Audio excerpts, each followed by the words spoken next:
ओम नमो भगवते वासुदेवाय नमः। जय श्री कृष्ण। देवशयनी एकादशी की आप सभी को हार्दिक शुभकामनाएं। आज की इस वीडियो में हम देवशयनी एकादशी की व्रत कथा को सुनेंगे, साथ ही देवशयनी एकादशी का महत्व भी जानेंगे। ब्रह्म वैवर्त पुराण में देवशयनी एकादशी के विशेष महात्म्य का वर्णन किया गया है। इस व्रत से प्राणी की समस्त मनोकामनाएं पूर्ण होती है। यह एकादशी आषाढ़ माह के कृष्ण पक्ष की एकादशी, जिसे योगिनी एकादशी के नाम से जाना जाता है, उसके बाद आती है। आषाढ़ माह के शुक्ल पक्ष की एकादशी को ही देवशयनी एकादशी कहा जाता है। इसी एकादशी से चतुर्मास का आरंभ होता है और इसी अवधि में कोई भी शुभ कार्य जैसे विवाह नहीं किया जा सकता। मान्यता है कि इस दिन से भगवान श्री हरि विष्णु क्षीर सागर में शयन करती है और फिर 4 माह बाद उन्हें उठाया जाता है। उस दिन को देवोत्थानी एकादशी के नाम से जाना जाता है। इस बीच के अंतराल को ही चतुर्मास कहा जाता है। देवशयनी एकादशी को देवशयनी महा एकादशी, थोली एकादशी, देवशयनी, पद्यनाभा शयनी तथा प्रबोधिनी एकादशी के नाम से भी जाना जाता है। तो आइए भक्तजनों सुनते हैं देवशयनी एकादशी की व्रत कथा। धर्मराज युधिष्ठिर ने कहा कि हे केशव, आषाढ़ शुक्ल एकादशी का क्या नाम है, इस व्रत के करने की क्या विधि है और किस देवता का पूजन किया जाता है। श्री कृष्ण कहने लगे कि हे युधिष्ठिर, जिस कथा को ब्रह्मा जी ने नारद जी से कहा था, मैं तुमसे वही कहता हूँ। एक बार देवर्षि नारद जी ने ब्रह्मा जी से इस एकादशी के विषय में जानने की इच्छा प्रकट की। तब ब्रह्मा जी ने उन्हें बताया, सतयुग में माधता नामक एक चक्रवर्ती सम्राट राज्य किया करते थे। उनके राज्य में प्रजा बहुत सुखी थी, किंतु भविष्य में क्या हो जाए यह किसी को नहीं पता। अतः वे भी इस बात से अनभिज्ञ थे कि उनके राज्य में शीघ्र ही भयंकर अकाल पड़ने वाला। राज्य में पूरे 3 वर्ष तक न वर्षा होने के कारण भयंकर अकाल पड़ गया। इस अकाल से चारों ओर त्राही त्राही मच गई। धर्म पक्ष के यज्ञ, हवन, पिंडदान, कथाव्रत आदि में कमी हो गई। जब मुसीबत पड़ी हो तो धार्मिक कार्यों में प्राणी की रुचि कहाँ रह जाती है। प्रजा ने राजा के पास जाकर अपनी वेदना की दुहाई दी। राजा तो स्थिति को लेकर पहले से ही दुखी थे। वे सोचने लगे कि मैंने ऐसा कौन सा पाप कर्म किया जिसका दंड मुझे यह इस रूप में मिल रहा है।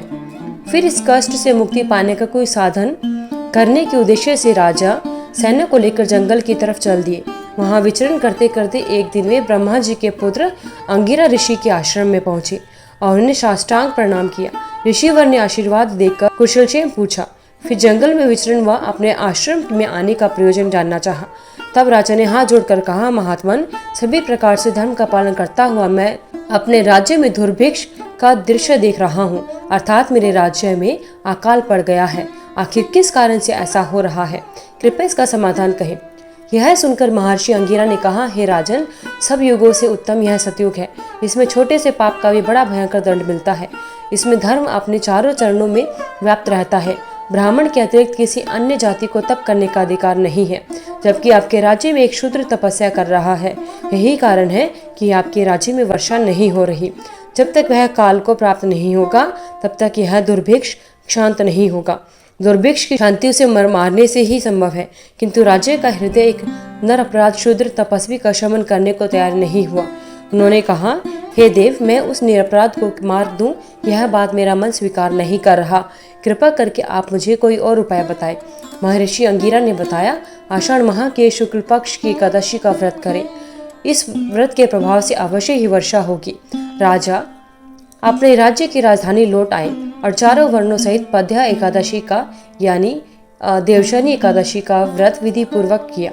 व्रत के प्रभाव से उनके राज्य में मूसलाधार वर्षा हुई और पूरा राज्य धन धान्य से परिपूर्ण हो गया। ब्रह्म वैवर्त पुराण में देवशयनी एकादशी के विशेष महात्म्य का वर्णन किया गया है। इस व्रत से प्राणी की समस्त मनोकामनाएं पूरी होती है। बोलिए भगवान श्री हरि विष्णु की जय, माता लक्ष्मी की जय। तो इस प्रकार भक्तजनों, देवशयनी एकादशी की व्रत कथा संपूर्ण होती है। भगवान श्री हरि विष्णु और माता लक्ष्मी की आप सभी पर कृपा बनी रहे। क्षीर सागर में योग निद्रा में चले जाते हैं। हिंदू पंचांग के अनुसार आषाढ़ माह के शुक्ल पक्ष की एकादशी तिथि की शुरुआत 5 जुलाई को शाम 6:58 पर होगी। वहीं इसका समापन 6 जुलाई को शाम 9:14 पर होगी। देवशयनी एकादशी का महत्व पुराणों में विशेष रूप से बताया गया है। इस दिन से भगवान विष्णु विश्राम करते हैं और पूरी सृष्टि का कार्यभार भगवान शिव को सौंप देते हैं। इसी वजह से चतुर्मास के दौरान भगवान शिव की पूजा का विशेष महत्व होता है। इस अवधि में तपस्या, योग, मंत्र, जाप और धार्मिक अनुष्ठान करने से दोगुना फल प्राप्त होता है। इस पावन तिथि पर सुबह जल्दी उठकर स्नान करें और पीले कपड़े पहने। भगवान विष्णु की प्रतिमा स्थापित करें। भगवान विष्णु को पीले वस्त्र, पीले फूल, फल, मिठाई, धूप, दीप और तुलसी दल अर्पित करना चाहिए। साथ ही भगवान श्री विष्णु के मंत्र ओम नमो भगवती वासुदेवाय मंत्र का जाप 108 बार करना चाहिए। देवशनी एकादशी की व्रत कथा को सुनना एवं पढ़ना आवश्यक होता है। व्रत का संकल्प ले और श्रद्धा के अनुसार व्रत का पालन करें। ब्राह्मणों और जरूरतमंदों को दान दक्षिणा दे। तामसिक चीजों से परहेज करें। इस दिन भूलकर भी चावल का सेवन नहीं करना चाहिए। देवशनी एकादशी व्रत का पारण 7 जुलाई को किया जाएगा। व्रत का पारण का शुभ मुहूर्त सुबह 5:29 से लेकर सुबह 8:16 तक रहेगा। पारण तिथि के दिन द्वादशी समाप्त होने का समय रात 11:10 रहेगा। एकादशी व्रत का पारण द्वादशी तिथि को किया जाता है। व्रत पारण से पहले स्नान करके स्वच्छ वस्त्र धारण करने चाहिए। भगवान विष्णु की पूजा करें, उन्हें प्रणाम करें।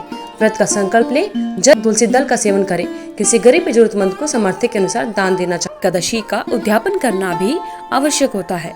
एकादशी उद्यापन देवताओं के प्रबोध समय में ही किया जाता है, विशेषकर मार्गशीर्ष के महीने में तथा माघ माह में या भीम तिथि यानी माघ शुक्ल पक्ष की एकादशी के दिन ही इस व्रत का उद्यापन करना चाहिए। चतुर्मास में एकादशी व्रत का उद्यापन नहीं करना चाहिए। जब आपकी 24 एकादशियां पूर्ण हो जाती हैं, तब आप इसका उद्यापन कर सकते हैं। तो आइए जानते हैं एकादशी व्रत की विधि क्या है। करने वाले भक्तों को दशमी के दिन से यानी एकादशी से एक दिन पहले से ही कुछ जरूरी कामों को या नियमों को मानना पड़ता है। दशमी के दिन से ही श्रद्धालुओं को या भक्तों को मांस, मछली, प्याज, मसूर की दाल, शहद जैसे खाद्य पदार्थों का सेवन नहीं करना चाहिए। दशमी और एकादशी दोनों दिन लोगों को भोग विलास से दूर रहना चाहिए।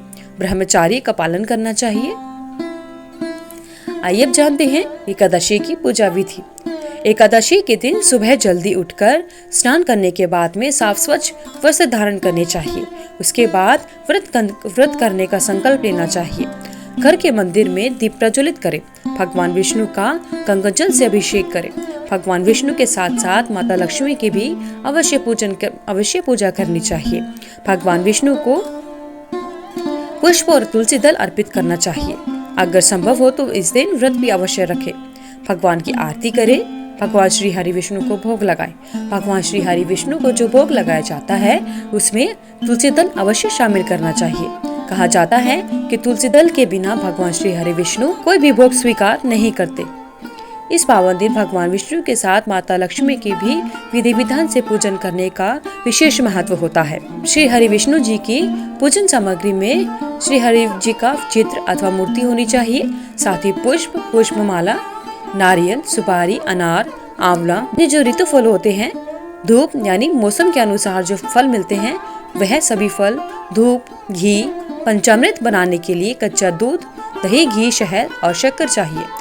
धन्यवाद। अगर आपको इस वीडियो में दी हुई जानकारी अच्छी लगी तो वीडियो को लाइक करें, शेयर करें, चैनल को सब्सक्राइब करके बेल आइकन को जरूर प्रेस करें ताकि आगे आने वाली सभी वीडियोस की नोटिफिकेशन आप तक समय से पहुंचे।